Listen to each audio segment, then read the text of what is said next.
নমস্কাৰ গ্ৰহণ কৰিব। মোৰ এই ভিডিঅ'টোলৈ আপোনালোকক স্বাগতম জনাইছোঁ। আজি এই ভিডিঅ'টোৰ জৰিয়তে অষ্টম দৰমহা আয়োগৰ দৰমহা কিমান হ'ব সেই বিষয়ে আপোনালোকে জানিব পাৰিব।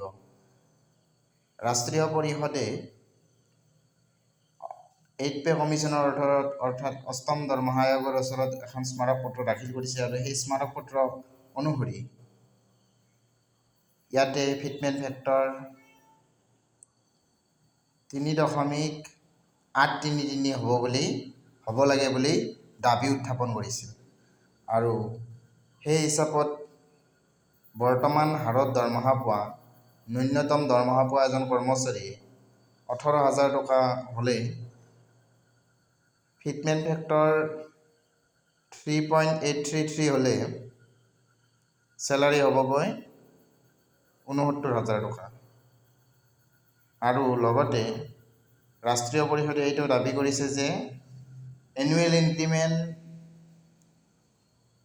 3-4% সলনি 6% যাতে হয় সেইটো ৰাষ্ট্ৰীয় পৰিষদে অষ্টম দৰমহা আয়োগৰ ওচৰত দাবী উত্থাপন কৰিছে।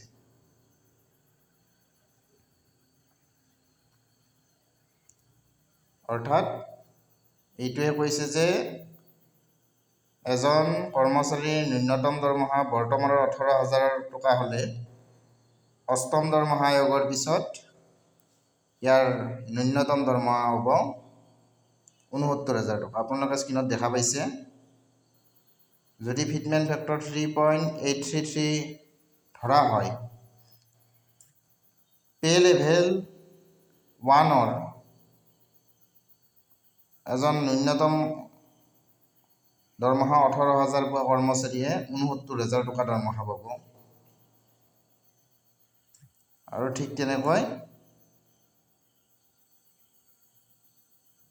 ইনক্ৰিমেণ্টটো 3%ৰ সলনি 6% কৰিবলৈ পৰামৰ্শ দিছে।